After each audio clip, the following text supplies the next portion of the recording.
Hello student, logic coaching class में आपका स्वागत है। आज हम लोग स्टार्ट करने वाले हैं बीएससी थर्ड ईयर यानी फाइनल ईयर के इनऑर्गेनिक केमिस्ट्री को सबसे पहले स्टार्ट करने वाले हैं हम लोग। और आज हम इस वीडियो में पढ़ेंगे संयोजकता बल सिद्धांत के बारे में, जिसके सबसे पहले हम दिया गया था पॉलिंग नाम के वैज्ञानिक ने। पॉलिंग नाम के वैज्ञानिक ने इसे दिया था, ठीक है। इसे हम लोग अंग्रेजी में बोलते हैं वैलेंस बॉन्ड थ्योरी और शॉर्ट में बोला जाएगा इसको वीबीटी थ्योरी, ठीक है।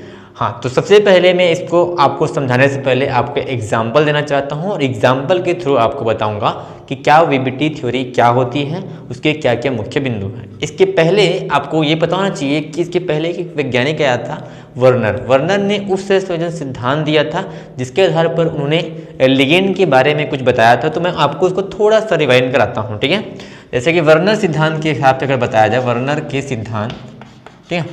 वर्नर ने भी एक सिद्धांत दिया था जिसे हम लोग उपसंयोजन सिद्धांत बोलते हैं, उपसंयोजन सिद्धांत। तो मैं आपको एक उपसंयोजन सिद्धांत के अंतर्गत एक उपसंयोजन यौगिक को लेकर चलता हूं, जिसको हम लोग संकुल यौगिक कहते हैं। उसको मैं आपको लेकर समझाता हूं। जैसे कि मेरे पास क्या है, एक FeCN6 और यहाँ पे मैंने लिया 3-, ठीक है। ये जो है इसको बोला जाता है संकुल आयन। ये पूरे संकुल आयन कहलाते हैं। पहले आपको ये उपसंयोजन आयन यानी कि संकुल आयन के बारे में आपको सबसे पहले समझना पड़ेगा, उसके बाद ही आप आगे के लिए प्रोसेस कर सकते हो। अगर आप इस उपसंयोजन यौगिक के बारे में नहीं पढ़े भी होंगे, संकुल आयन के बारे में नहीं पढ़े होंगे, फिर भी आप इसके बारे में मैं आपको अच्छे से समझाने की कोशिश करूँगा, आपको बिना पढ़े आपको ये चीज़ समझ में आ जाए। सेकेंड ईयर में, फर्स्ट ईयर में ये चीज़ पहले से ऑलरेडी है। अगर नहीं भी पढ़े होंगे तो कोई बात नहीं, आपको इस चीज़ को बोला जाता है संकुल आयन और इससे बने यौगिक को संकुल यौगिक कहा जाता है। इसे उपसंयोजी आयन भी कहते हैं, या फिर हम लोग इसके जो बने यौगिक को उपसंयोजी यौगिक कहेंगे। इस चीज़ में क्या होता है इसको मैं आपको बताता हूँ। यहाँ पे जो Fe है इसको बोला जाता है केंद्रीय धातु परमाणु, केंद्रीय धातु परमाणु या फिर आयन बोला जाता है। इसको धातु इसलिए बोला जाता है क्योंकि ये जो Fe है ये इलेक्ट्रॉन त्यागता है, ठीक है। और ये जो है जनरली डी ब्लॉक के तत्व होते हैं, डी ब्लॉक के तत्व, ठीक है। डी ब्लॉक के तत्व ज़्यादातर क्या करते हैं, वो उपसंयोजी यौगिक यानी कि संकुल यौगिकों का निर्माण करते हैं। कारण ये है कि उपसंयोजी यौगिकों बनाने वाले जो संकुल ये केंद्रीय धातु परमाणु होते हैं, इनका आकार छोटा होता है। आकार छोटे होने की वजह से इनका प्रभावी नाभिकीय आवेश बहुत ही ज़्यादा होता है, जिससे वो इस वाले चीज़, इसको बोला जाता है लिगेंड, ठीक है। इसको बोला जाता है लिगेंड, ठीक है, लिगेंड। तो लिगेंड जो है उसके पास, जैसे यहाँ पे बता देता हूँ, CN जो है एक लिगेंड है जिस पे माइनस चार्ज होता है और इस पे जो होता है इसके एक एकांकी इलेक्ट्रॉन युग्म इसके पास होता है, एकांकी इलेक्ट्रॉन युग्म। यानी कि हम कह सकते हैं कि लिगेंड जो होते हैं वे मतलब या आयन होते हैं या फिर यौगिक होते हैं जो जिसके पास एकांकी इलेक्ट्रॉन युग्म उपस्थित हो, और इसको क्या करता है, ये केंद्रीय धातु आयन को देते हैं। कभी कभी ऐसा भी प्रोसेस होता है कि यहाँ पे केंद्रीय धातु आयन के इलेक्ट्रॉन लिगेंड भी ग्रहण कर लेते हैं, वो तो बात की बात है। लेकिन अभी याद रखना है अपने को कि केंद्रीय धातु परमाणु या फिर आयन को लिगेंड अपने एकांकी इलेक्ट्रॉन युग्म का साझा करते हैं, शेयर करते हैं, ठीक है। उसे इसलिए लिगेंडों को हम लोग एकांकी इलेक्ट्रॉन युग्म दाता कहते हैं, ठीक है। ये बात याद रखिएगा। और जो केंद्रीय धातु आयन होते हैं जनरली डी ब्लॉक के तत्व होते हैं, आकार छोटे होते हैं, इसलिए लिगेंड के इलेक्ट्रॉनों को वो अपनी ओर आकर्षित करने की क्षमता रखते हैं। क्योंकि अगर छोटा आकार होगा तो उसका प्रभावी नाभिकीय आवेश यानी नाभिक पर जो आवेश होता है वो ज़्यादा होगा। और दूसरी बात ये होती है कि डी ब्लॉक तत्व के जो डी कक्षक होते हैं वो खाली रहते हैं। खाली होने की वजह से उनमें लिगेंड के इलेक्ट्रॉन एकांकी इलेक्ट्रॉन युग्म आ जाते हैं, इसलिए भी ग्रहण करते हैं। और उसकी परिवर्ती ऑक्सीकरण संख्या भी प्रदर्शित करती है। यहाँ पे ये जो केंद्रीय धातु आयन होते हैं, इसलिए अलग अलग आयन प्रदर्शित करने की वजह से वो अलग अलग संकुल आयनों का निर्माण करते हैं, ठीक है।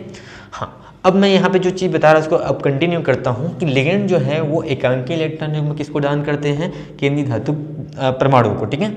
और इस चूँकि ये एकांकी इलेक्ट्रॉन युग्म लेते हैं कहाँ से, लिगेंड से, तो इसको हम लोग बोलेंगे, हम लोग एकांकी इलेक्ट्रॉन युग्म ग्राही बोलेंगे, क्योंकि ग्रहण करता है, एकांकी इलेक्ट्रॉन युग्म ग्राही बोलेंगे, ठीक है। इतनी बात क्लियर हुई, ठीक। इतना बात आपको अगर पता है तो बहुत ज़्यादा चीज़ हो जाएगा। यानी कि अगर मैं लिगेंड को अगर निरूपित करना चाहूँ तो मैं एल से नोट करूँगा, लिगेंड को मैं एल से नोट करूँगा, कैपिटल एल से। और केंद्रीय धातु आयन को, चूँकि धातु होते हैं और धातु को हम लोग अंग्रेजी में बोलते हैं मेटल, तो इसको हम लोग कैपिटल M से डिनोट करेंगे, ठीक है। ये बात को याद रखिए, यानी कहने का मतलब ये है कि केंद्रीय धातु आयन यानी कि मेटल वो क्या करते हैं, लिगेंड से एकांकी इलेक्ट्रॉन युग्म ग्रहण करते हैं और उपसहसंयोजी बंध बनाते हैं। इसको बोला जाता है उपसहसंयोजी बंध। उपसहसंयोजी बंध, उपसहसंयोजी बंध का जो निर्माण होता है वो तब होता है जब एकांकी इलेक्ट्रॉन युग्म का आदान प्रदान हो, ठीक है, यानी कि यहाँ पे साझा हो रहा है। तो एकांकी इलेक्ट्रॉन युग्म के साझा होने के कारण ही यहाँ पे इन केंद्रीय धातु आयन और लिगेंड के मध्य उपसहसंयोजी बंध का निर्माण होता है। उपसहसंयोजी बंध की मैंने एक वीडियो बनाई रखी है, अगर आप उस वीडियो को नहीं देखे होंगे तो जाकर के उस वीडियो को देख सकते हैं। इतना बात याद रखना है आपको कि उपसहसंयोजी बंध तब बनते हैं जब एकांकी इलेक्ट्रॉन युग्म का साझा होता है, ठीक है। और यहाँ पे लिगेंड क्या कर रहे हैं, वो केंद्रीय धातु आयन को एकांकी इलेक्ट्रॉन युग्म साझा कर रहे हैं, ठीक है। इतनी बात समझ में आई। अब आप प्रोसेस समझ गए होंगे कि किस प्रकार से संकुल आयन का निर्माण होता है। सिंपल सी बात है, यहाँ पे जो मेटल आयन होंगे केंद्रीय धातु परमाणु वो लिगेंड से एकांकी इलेक्ट्रॉन युग्म ग्रहण करेंगे और उपसहसंयोजी बंध द्वारा जुड़ जाएंगे और इस प्रकार जुड़ेंगे कि उसको हम अलग कर नहीं सकते। बड़े प्रोसेस से हम लोग कर सकते हैं इसको अलग, लेकिन नॉर्मली प्रोसेस से हम लोग उसको अलग नहीं करते। इतनी बात को याद रखिएगा और इस प्रकार से इसका संकेत होता है। अब ये जो लिगेंड है, कई लिगेंड एक साथ भी जुड़ सकते हैं। केंद्रीय धातु आयन के पास जितने डी कक्षा खाली रहेंगे, जितना आकार उसका छोटा होगा, वो उतने लिगेंडों को ले सकता है। जनरली देखा गया है कि 7 से 8 लिगेंड ये जनरली लिया जाता है और ज़्यादातर मात्रा में 6 लिगेंडों के माध्यम से, जैसे कि यहाँ पे मैं 6 CN के 6 लिगेंड मैंने लिए हैं, उतने वो बना लेते हैं, ठीक है। ज़्यादातर 6 लिगेंड वाले जो अपने संकुल आयन होते हैं वो ज़्यादा स्थायी माने जाते हैं, ठीक है।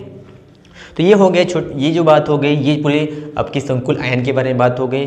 तो इसमें वर्नर ने एक सिद्धांत दिया था जिससे उपसर्जन सिद्धांत कहते हैं। इसके अनुसार उन्होंने ये बताया था कि ये जो केंद्रीय धातु आयन होते हैं इसकी 2 संयोजकता होती है। केंद्रीय धातु आयन की 2 संयोजकता होती है। यहाँ पे लिख देता हूँ मैं, केंद्रीय धातु आयन की 2 संयोजकता होती है। अब 2 संयोजकता, अभी तक तो हम जानते थे कि एक ही संयोजकता होती है, लेकिन यहाँ पे इस संकुल आयन की 2 संयोजकता होती है वर्नर के उपसंयोजन सिद्धांत के आधार पर, ठीक है।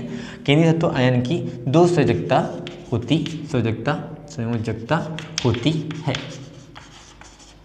ठीक है। जो पहली जो संयोजकता होती है उसे कहा जाता है उसकी ऑक्सीकरण संख्या। यहाँ पे Ag की केंद्रीय धातु आयन की ऑक्सीकरण संख्या को पहले संयोजकता माना जाता है। तो यहाँ पे लिख के बता रहा हूँ, केंद्रीय धातु आयन की प्राथमिक संयोजकता होती है। प्राथमिक संयोजकता 2 संयोजकता होती है, तो इस प्राथमिक संयोजकता को कहा जाता है ऑक्सीकरण संख्या। किसकी ऑक्सीकरण संख्या? केंद्रीय धातु आयन की ऑक्सीकरण संख्या, ठीक है। ये बात याद रखिएगा। और दूसरी जो संयोजकता होती है, दूसरी द्वितीयक संयोजकता, जिसको हम लोग द्वितीयक संयोजकता बोलेंगे, द्वितीयक संयोजकता। तो द्वितीयक जो संयोजकता होती है वो होती है, उसको कहा जाता है उपसहसंयोजन संख्या। उपसहसंयोजन संख्या, ठीक है, जिसे हम लोग समन्वय संख्या भी कहते हैं। समन्वय संख्या यानी कि केंद्रीय धातु आयन की 2 प्रकार की संयोजकता होती है। वर्नर के उपसंयोजी सिद्धांत के अंतर्गत पहले जो संयोजकता होती है उसे प्राथमिक संयोजकता कहते हैं, वो होती है इस केंद्रीय धातु आयन की ऑक्सीकरण संख्या, ठीक है। इसी प्रकार द्वितीयक संयोजकता जो होती है उसे हम लोग उपसंयोजन संख्या कहते हैं या फिर समन्वय संख्या बोलते हैं, जो कि केंद्रीय परमाणु की ही होती है। अब इन दोनों को आपको निकालना आना चाहिए। ऑक्सीकरण संख्या कैसे निकाली जाती है उसको ध्यान से देखिएगा, मैं किस प्रकार से निकालता हूँ। अगर यहाँ पे अपने पास केंद्रीय धातु आयन देखा जाए तो आयरन है, इसकी अगर मैं ऑक्सीकरण संख्या निकालूँ तो इस प्रकार से हम लोग निकाल सकते हैं। जैसे कि आपको आयरन का निकालना है तो आपको आयरन को छोड़ करके बाकी का आपको उसकी ऑक्सीकरण संख्या मालूम होना चाहिए। ऑक्सीकरण संख्या जो होते हैं वो जनरली उसके आयन होते हैं, जैसे कि Cn का जो आयन होता है -4 जो होता है। इसे भी याद रखिए, लिगेंड के बारे में मैं एक सेपरेट वीडियो बना दूंगा, लेकिन इतना याद रखिए कि Cn पे एक -4 जो होता है उसके पास एक एकांकी इलेक्ट्रॉन युग्म होता है। तो Cn जो है वो क्या करेगा, वो उसकी जो ऑक्सीकरण संख्या है वो -1 है, तो प्लस करके, यानी दूसरे यहाँ पे Cn के बारे में लिख रहा हूँ, ये -1 इसकी ऑक्सीकरण संख्या होती है और मैं 6 का गुणा करूँगा क्योंकि 6 लिगेंड यहाँ पे है। तो एक Cn के लिए -1, तो 6 लिगेंड के लिए 6 का गुणा। उसके बाद इक्वल टू में लिखना है कुल आयन जो है वो -3 है, इस प्रकार से, ठीक है। अब यहाँ पे मेरे को यहाँ पे मल्टीप्लाई करना पड़ेगा, गुणा करना पड़ेगा, क्योंकि गुणा दिख रहा है यहाँ पे F, यहाँ पे 6 को गुणा करेंगे 1 से तो -6 आएगा और बराबर -3। इसको इधर इधर पक्षांतर कर देंगे तो ये आ जाएगा Fe का मान -3, इधर जाके प्लस हो जाएगा, ये -3 प्लस घट जाएगा, अब बड़े संख्या में प्लस का चिन्ह है तो प्लस लगेगा, ठीक है। तो Fe तो यहाँ पे आ जाएगा ऑक्सीकरण संख्या +3, ठीक है। इसको हम लोग इस प्रकार से लिख सकते हैं F3+ या फिर F3+ या फिर 1+3, या फिर हम लोग इसको रोमन अक्षर में इस प्रकार से ट्रिपल रोमन अक्षर में हम लोग लिख सकते हैं, ठीक है, 3 को, ठीक है, इस प्रकार से। यानी कि यहाँ पर हम देख सकते हैं तो यहाँ पे अपने को आयरन की ऑक्सीकरण संख्या +3 मिल जाती है, ठीक है। ये बात को याद रखिएगा। ये हो गई इसकी ऑक्सीकरण संख्या, जो कि कभी कभी आपके इस संकुल आयन के हिसाब से चेंज होते रहते हैं, यानी ऑक्सीकरण संख्या जो होती है ना वो चेंज हो सकती है।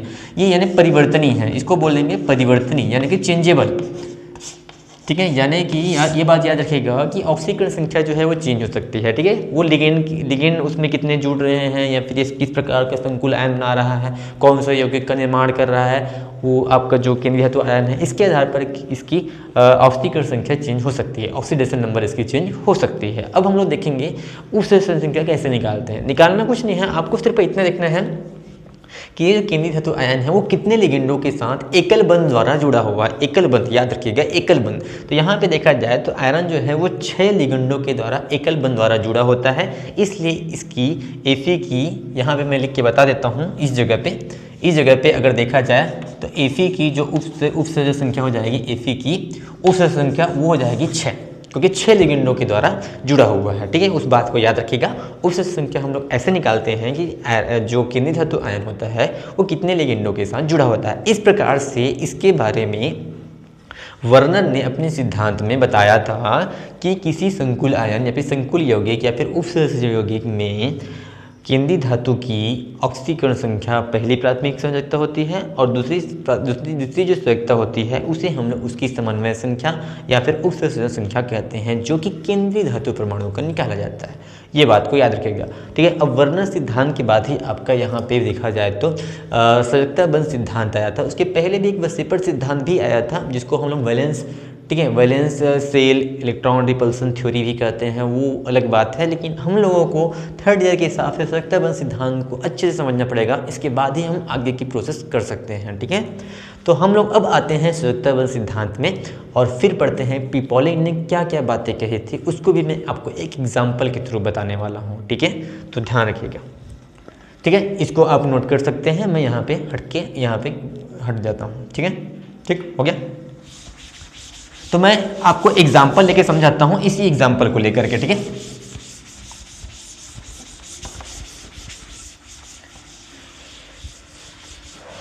ठीक है, सबसे पहले बात याद रखिएगा कि संयोजकता बंध सिद्धांत को पॉलिंग नाम के वैज्ञानिक ने दिया था, ठीक है, और इसे हम लोग वीबीटी थ्योरी कहते हैं, ठीक है। तो मैं एक एग्जाम्पल लेता हूँ, मेरे पास एग्जाम्पल FeCN6 है और ये प्रकार, ठीक है। अच्छा, मैं एक बात को नहीं बता पाया था कि ये जो है इसको ये ब्रैकेट में, बड़े ब्रैकेट में बंद करते हैं, ये क्या है, ये जो है इसको बोला जाता है उपसंयोजन क्षेत्र, उपसंयोजन क्षेत्र कहा जाता है, ठीक है। ये बात को याद रखिएगा, ठीक है। अब मैं इस एग्जांपल के थ्रू आपको हर एक चीज़ बताने वाला हूँ कि वाकई में संयोजकता बंध सिद्धांत क्या होता है। संयोजकता बंध सिद्धांत जो होता है वो जनरली यहाँ पे अपने केंद्रीय धातु आयन होते हैं, उसका संकरण क्या होता है, इस संकुल आयन की ज्यामिति क्या होती है, और उसके हम लोग चुंबकीय आघूर्ण, उसकी चुंबकीय गुण के बारे में, जैसे कि वो अणु चुंबकीय है कि प्रतिचुंबकीय है कि लौह चुंबकीय है, ये सब के बारे में हम लोग देखने वाले हैं, ठीक है। तो इससे सब चीज़ जानकारी मिल जाएगी। आप देखते जाइए कि इससे क्या क्या जानकारी मिलती है, इसी को पॉइंट वाइज आपको लिखना रहता है, ठीक है। तो देखो यहाँ पे सबसे पहले मैंने एक संकुल आयन लिया है, ये जो है इसका नाम है संकुल आयन, अभी जैसे कि बताया था आपको। सबसे पहले आपको इसकी यहाँ पे जो Fe है ना, जो कि केंद्रीय धातु आयन है, इसकी आपको यहाँ पे निकालते हैं, ठीक है। इसको अलग से बंद करते हैं। Fe की ऑक्सीकरण संख्या निकालनी है, Fe की ऑक्सीडेशन नंबर, यानी कि ऑक्सीकरण संख्या। और याद रखिएगा कि ऑक्सीकरण संख्या को हम लोग ऑक्सीकरण अवस्था भी कहते हैं, ऑक्सीडेशन स्टेट बोला जाता है, ये भी याद रखिएगा, ठीक है। तो यहाँ पे हम लोग इसके पहले ही अभी जस्ट निकाले थे, +3 निकला था, ठीक है। उसका प्रोसेस मैंने समझा दिया है, ठीक है, मैं डायरेक्टली बता रहा हूँ आपको, ठीक है। यानी कि अपने पास देखा जाए तो Fe के पास अपने पास +3 आयन आ गया, ठीक है, इस प्रकार से, ठीक है। अब इसी को देखते हुए आपको क्या करना है, इसका इलेक्ट्रॉनिक विन्यास लिखना है, ठीक है। इलेक्ट्रॉनिक विन्यास लिख के बताऊँ, ठीक है। तो आपको जब भी धन आयन का इलेक्ट्रॉनिक विन्यास लिखना रहता है तो सबसे पहले आप नॉर्मल इसके बिना आयन वाले का आप क्या करो, इलेक्ट्रॉनिक विन्यास लिखो, ठीक है। तो मैं Fe का इलेक्ट्रॉनिक विन्यास लिख रहा हूँ, ठीक है, इस तरह लिखता हूँ Fe का इलेक्ट्रॉनिक विन्यास, Fe का इलेक्ट्रॉनिक विन्यास, ठीक है, शॉर्ट में लिख रहा हूँ, ठीक है। Fe जो है 26 नंबर पे आता है, ठीक है, ठीक है। तो लिखे, तो 1s2 2s2 2p। अच्छा, इसका मैं शॉर्ट में इसका इलेक्ट्रॉनिक विन्यास तो आपको पता होगा, ये आर्गन वाले के हिसाब से इसको लिखा जाता है, और यहाँ पे आता है 3s और यहाँ पे आता है 4d, ठीक है। तो यहाँ पे 3s में देखा जाता है आर्गन पे 18 इलेक्ट्रॉन होते हैं, ठीक है। यहाँ पे 26 इलेक्ट्रॉन भरना है, तो 3s में यहाँ पे मैं 2 इलेक्ट्रॉन भर देता हूँ, और यहाँ पे अपने पास 18 2 20 20 6 26, इस प्रकार से इसका इलेक्ट्रॉनिक विन्यास लिखा जाएगा, ठीक है। ठीक है, इलेक्ट्रॉनिक विन्यास की मैंने एक सेपरेट वीडियो बना दी है, अगर आप उस वीडियो को नहीं देख पाए होंगे तो जा करके देख सकते हैं। इस प्रकार का इलेक्ट्रॉनिक विन्यास होगा 18 2 20 20 6 26, ठीक है। तो आयरन का इलेक्ट्रॉनिक विन्यास इस प्रकार का होने वाला है, ठीक है। अब चूंकि इसमें सॉरी ये जो है थोड़ा उल्टा होगा, यहाँ पे 4s होता है, यहाँ पे 3d होती है, ये बात को याद रखिएगा, ठीक है। चूंकि इसमें 4 कक्षक अंतिम में आ रहे हैं, तो चौथे कक्षक में देखा जाए तो अगर मैं थोड़ा सा जानकारी में बताऊँ तो ये नाभिक होता है, ये पर इसकी कक्षाएँ होती है, ठीक है। इस प्रकार से पहला कक्षा, दूसरी कक्षा, तीसरी कक्षा, चौथी कक्षा। पहले कक्षा में आता है S, दूसरे कक्षा में आता है S और P दोनों, तीसरे वाले में आते हैं S P D तीनों, फिर यहाँ पे आएंगे S P D F। चूंकि हम लोग चौथे कक्षा में हैं, इसको देख के समझ सकते हैं ये कक्षा की संख्या को बताता है अंतिम, ठीक है। 4 अधिकतम नंबर क्या है 4, ठीक है। तो 4 कक्षा इतने हैं, तो 4 कक्षा आएंगे तो भाई इसके पास और क्या आ सकते हैं, 4 कक्षा, तो S भी आ सकता है, 4s हो गया, 4p भी तो आ सकता है, ठीक है, 4p आ सकता है, 4d आ सकता है और 4f आ सकते हैं, लेकिन इसमें कोई भी इलेक्ट्रॉन नहीं होंगे, ठीक है। जनरली हम लोग इन तीनों का उपयोग करेंगे, इन तीनों का उपयोग करके हम लोग आगे का प्रोसेस करते हैं, ठीक है। तो 4s में 2 इलेक्ट्रॉन, 3d में 6 इलेक्ट्रॉन और 4p में 0 इलेक्ट्रॉन, ठीक है। तो मैं भर के आपको बता रहा हूँ। सबसे पहले इसका सामान्य अवस्था आती है, सामान्य अवस्था में आपको इसको डब्बे में भरना रहता है, ठीक है। तो मैं भर के बता रहा हूँ, ठीक है। सबसे पहले मैं यहाँ पे भरने के लिए 3D को यूज़ करूँगा, 3D को भरता हूँ, फिर 4s यहाँ 4 वाले को अलग भरूँगा, ठीक है। तो 3D के इलेक्ट्रॉन को भरूँगा, 3D में कितने इलेक्ट्रॉन हो जाएंगे, 3D में डब्बे होते हैं 5, ठीक है। इसमें कितने इलेक्ट्रॉन है 6, तो 1 2 3 4 5 और ये 6, ठीक, 6 इलेक्ट्रॉन मैंने भर दिए। उसके बाद क्या है 4s भी है अपने पास, 4s में 2 इलेक्ट्रॉन है, तो एक डिब्बा बनता है, तो इसमें 2 इलेक्ट्रॉन मैंने इस प्रकार से भर दिए, ठीक है। फिर देखा तो मैं एक 4p का भी यूज़ करके बता रहा हूँ, 4p जिसमें 3 डब्बे होते हैं इस प्रकार से, तो इसमें कोई भी इलेक्ट्रॉन नहीं है, इस प्रकार से ये तो आ जाएगा आपको, ठीक है। इसके बाद आती है कि यहाँ पे अपने को देखना रहता है कि अपने लोग यहाँ पे जो लिगेंड लेने वाले हैं वो 6 लिगेंड लेने वाले हैं, तो 6 लिगेंड लेंगे, और लिगेंड के पास होता है, लिगेंड के पास एकांकी इलेक्ट्रॉन युग्म होता है, ठीक है। तो जैसे साइनाइड के पास, इसको साइनो पढ़ा जाता है, साइनाइड या फिर साइनो, ठीक है। इसके पास एक एकांकी इलेक्ट्रॉन युग्म होता है और एक आयन उपस्थित होता है, ठीक है। तो देखा जाए तो ये एक एकांकी इलेक्ट्रॉन युग्म लेके आने वाला है, जिसमें कि 2 इलेक्ट्रॉन आते हैं, तो 2 इलेक्ट्रॉन के लिए, और एक डिब्बे में 2 इलेक्ट्रॉन आते हैं, तो 2 इलेक्ट्रॉन आने की वजह से हम लोग खाली करेंगे इस डब्बे को, कि ये भी CN चाहिए अपने को, खाली डब्बे चाहिए। तो यहाँ पे देखा जाए तो इनके इलेक्ट्रॉनों को शिफ्ट करो, ठीक है। कहा जाता है कि जो साइनाइड है ये प्रबल लिगेंड है। प्रबल लिगेंड का मतलब मैं आपको बाद में और बताऊंगा। प्रबल लिगेंड रहते हैं तो उसके लिए अपने को जगह खाली करनी पड़ती है, तो इधर के इलेक्ट्रॉन को शिफ्ट करते जाओ। तो यहाँ पे है, यहाँ पे इलेक्ट्रॉन का स्थानांतरण करना पड़ेगा, ठीक है। इलेक्ट्रॉन का स्थानांतरण या फिर युग्मन करना पड़ेगा। युग्मन कैसे करते हैं भाई, इसके इलेक्ट्रॉन को इधर लेते जाओ, ठीक है, डबल करते जाओ। तो देखो कुछ नहीं करते हैं, ये क्या है 3D का है, इसमें 5 डब्बे आते हैं, ये है 4s का और ये जो है 4p का, ठीक है। तो इसके इलेक्ट्रॉन को इधर शिफ्ट कर रहा हूँ, तो ये वाला इलेक्ट्रॉन इधर आ जाएगा, तो ये डबल था, ये इलेक्ट्रॉन इधर आ गया तो ये डबल हो जाएगा, इस प्रकार से ये वाला इलेक्ट्रॉन इधर आके इधर डबल कर लेगा, ठीक है, और ये वाला इलेक्ट्रॉन दोनों इधर आ जाएंगे, ठीक है, इस प्रकार से, ठीक है। 2 2 4 इधर 2 इलेक्ट्रॉन आ गए, ठीक है, इसके इलेक्ट्रॉन इसमें आ गए, इसके इलेक्ट्रॉन इसमें आ गए, अच्छा, ठीक है। तो इस प्रकार से देखा जाए तो ये 2 8 है, तो 8 इलेक्ट्रॉन इसमें आ जाते हैं, ठीक है, ठीक है, 4 हो गए, हाँ ठीक है।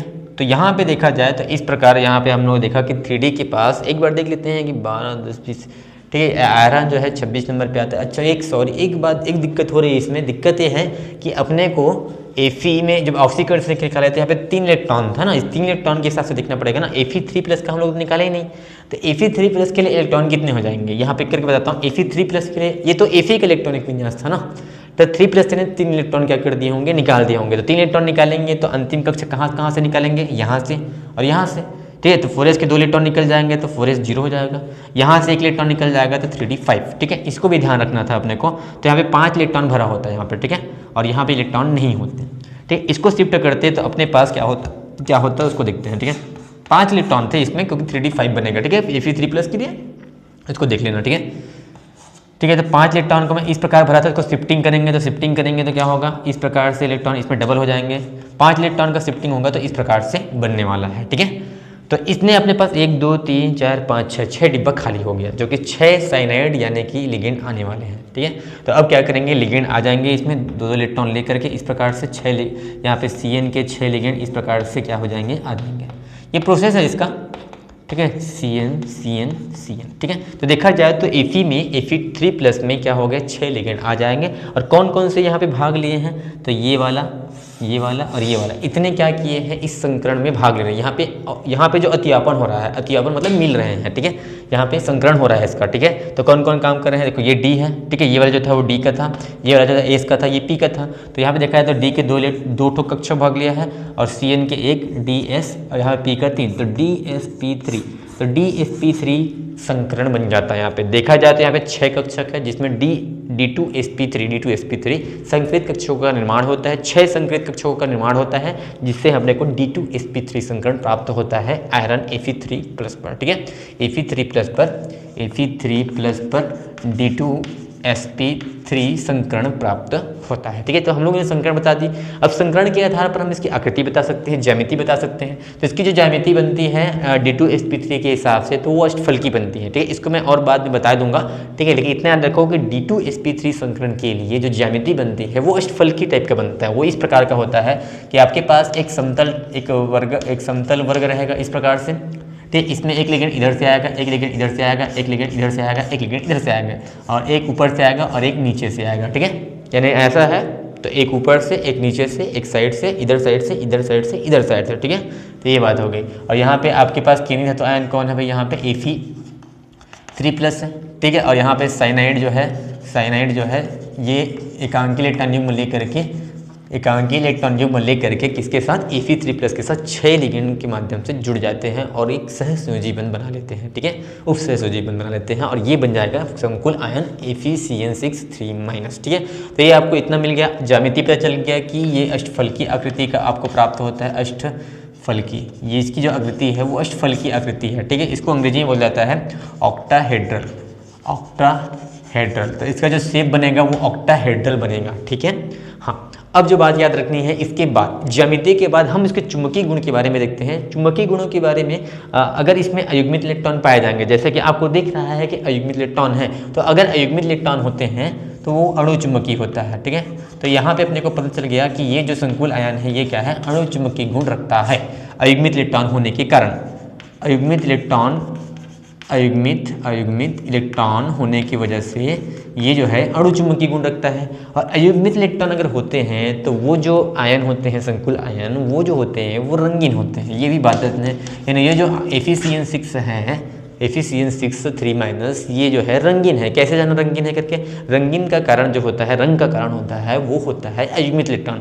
और अयुग्मित इलेक्ट्रॉन से आप बता सकते हैं कि अणु चुंबकीय है, और अयुग्मित इलेक्ट्रॉन नहीं होंगे उसका मतलब वो रंगीन होगा, और अयुग्मित इलेक्ट्रॉन अगर नहीं होंगे तो उसका मतलब प्रतिचुंबकीय होगा। अणु चुंबकीय का उल्टा प्रतिचुंबकीय। ये बात को याद रखिएगा। तो यहाँ पर रंग के बारे में पता चलता है। साथ ही साथ यहाँ पे आप चुंबकीय आघूर्ण की भी गणना कर सकते हैं। चुंबकीय आघूर्ण का जो फार्मूला होता है वो होता है यहाँ पे रूट के अंदर n+2, और यहाँ पे इसका जो मात्रक होता है वो बोर मैग्नेटॉन होता है। Bm मतलब बोर मैग्नेटॉन। ठीक है, याद रखिएगा। जहाँ पे n क्या होता है, अयुग्मित इलेक्ट्रॉन की संख्या, अयुग्मित इलेक्ट्रॉन। तो अयुग्मित इलेक्ट्रॉन अपने पास एक है। ठीक है, यहाँ पे एक बचा हुआ है, बाकी तो युग्मित हो गया है। ठीक है, यहाँ पे भी युग्मित है, यहाँ पे युग्मित, और बाकी सब यहाँ पे तो 2 इलेक्ट्रॉन आते ही हैं, तो ये युग्मित इलेक्ट्रॉन है। तो यहाँ पे n का मान मैं 1 रखूँगा, n का मान 1, तो आपको मिलेगा 1+2।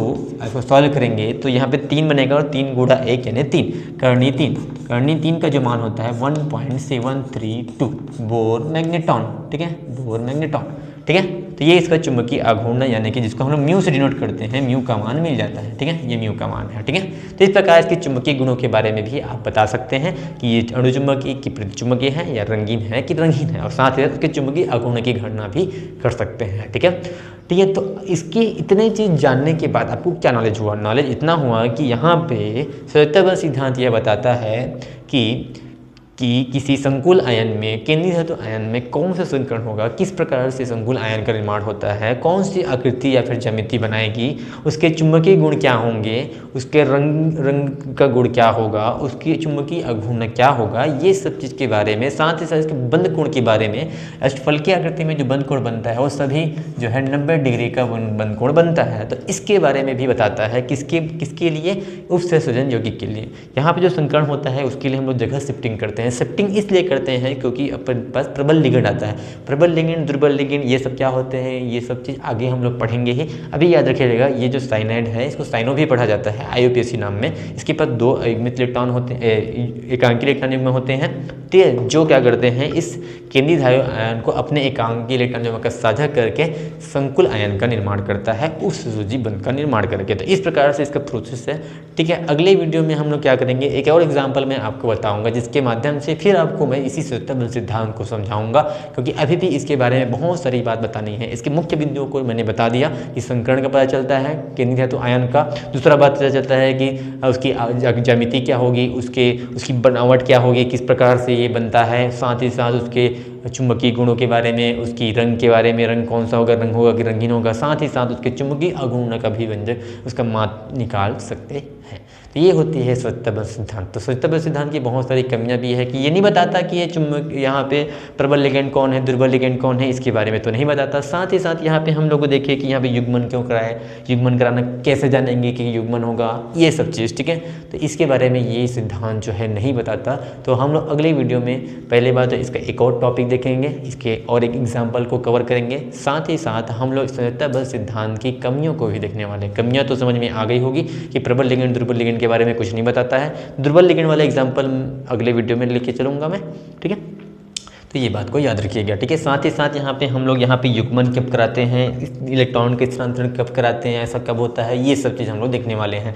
और एक बात और है कि यहाँ पे हम लोग देखिए कि यहाँ पे डी कक्षक भाग लिया है, तो यहाँ पे एक और डी होता है, ये भाग क्यों नहीं लिया, यानी कि अंदर वाला डी, आंतरिक डी क्यों भाग लिया, बाहर वाला डी क्यों भाग नहीं लिया, ये सब चीज़ को देखने वाले हैं, ठीक है। तो अगला वीडियो बहुत ही बेस्ट होने वाला है, और ये भी वीडियो को आप अच्छे से देखिए, समझिए। नहीं समझ में आता है तो आप वीडियो को रिवाइंड करके देख लीजिए, और अगर कोई आपको डाउट है तो कमेंट बॉक्स में ज़रूर कीजिएगा, ठीक है। तो अगली वीडियो का इंतज़ार कीजिए। धन्यवाद।